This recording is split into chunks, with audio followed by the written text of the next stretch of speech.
So to play your introduction for Ruby, when you've got your chord changes going like this,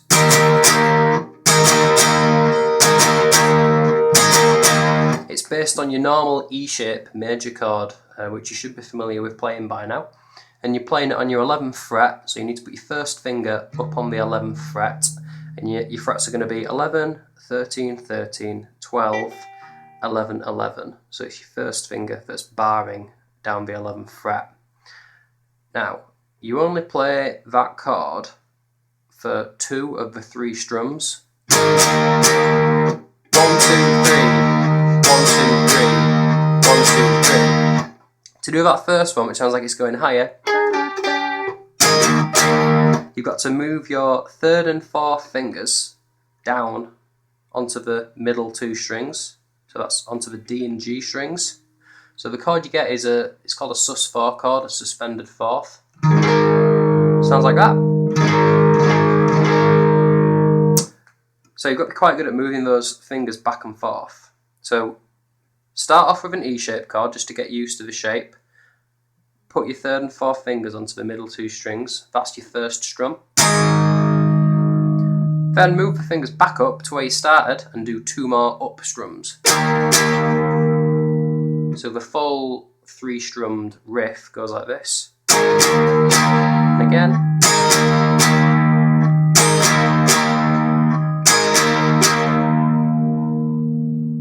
So to play the next part of the introduction for Ruby when you've got the single notes,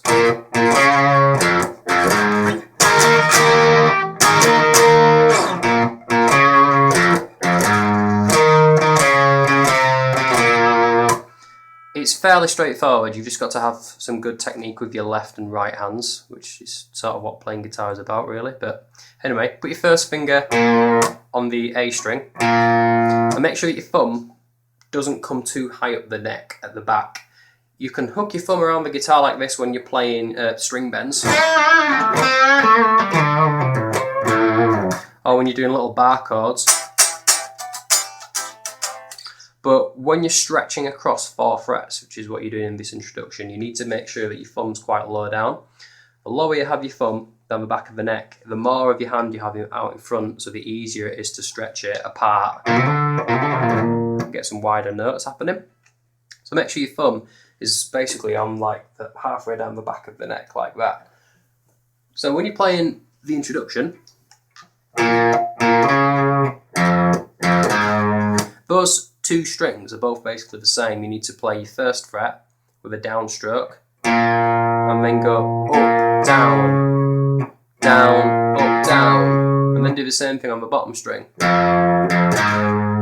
If you find the picking difficult, imagine that you're just strumming the rhythm, because you'll probably find it easier to strum, make a strumming motion than a picking motion.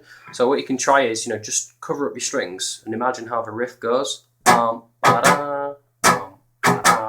And you'll probably find that your right hand can do the down, up, down, down, up, down much easier than if you're picking.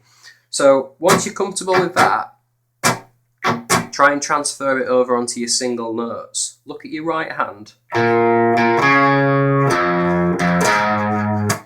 you should be able to play that rhythm. Now, to make getting from the single notes up to the chord a bit easier, you can change the fingers you use for the bottom string.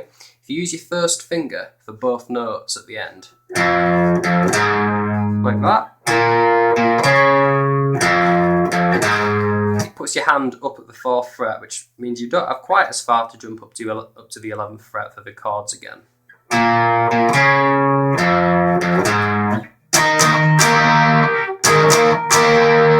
But that being said, you might find it tricky to jump with that first finger up. So if you're managing to get from there, just with your little finger, up to your chord, and stick with it like that, whichever way works for you is the best. So after you do that part, you've got the second half.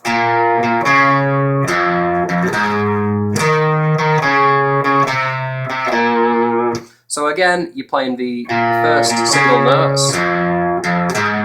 And again, I recommend you jump up with your first finger, because it's going to mean that the next new note you've got to do, 6 on your A string, you end up getting to it with your 3rd finger instead of having to jump like that. That's the way I recommend, first and then third finger. So to do the descending part, the new bit, again, it's the same sort of rhythm you've played already. You've got to try and go down, up, down, up, down, up, down. So think of it as you're playing each of those notes twice. Down, up, down, up, down, up, down. Apart from the last one, which you're just going to play once. So that part again goes like this. Using your first finger to the chords. Second half.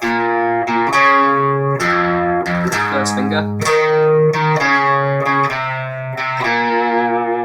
From that point on, the first part repeats again.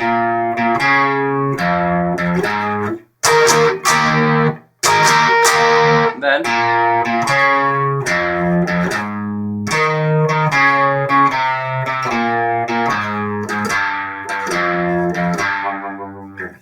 so that second half on the repeat, it's just a little bit longer than the first part. All you're doing is you're carrying on onto your bottom string 4th fret, carrying on the rhythm of going down, up, down, up, down, up, down. So it's the first of every pair of notes. 1, 2, 1, 2, 1, 2, 1, 2, 1, 2. It's the first of every pair that you need to do with a down and make it a little bit longer. If you're really struggling with that down and up picking, you can just play one note at a time like this.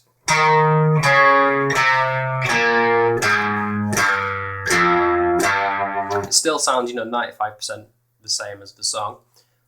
Or another thing you can try is just do down picking for everything. If you've not done a lot of down and up strumming yet, a lot of different strumming patterns, you're going to find it hard to pick down and up on single notes naturally. So just pick down for everything.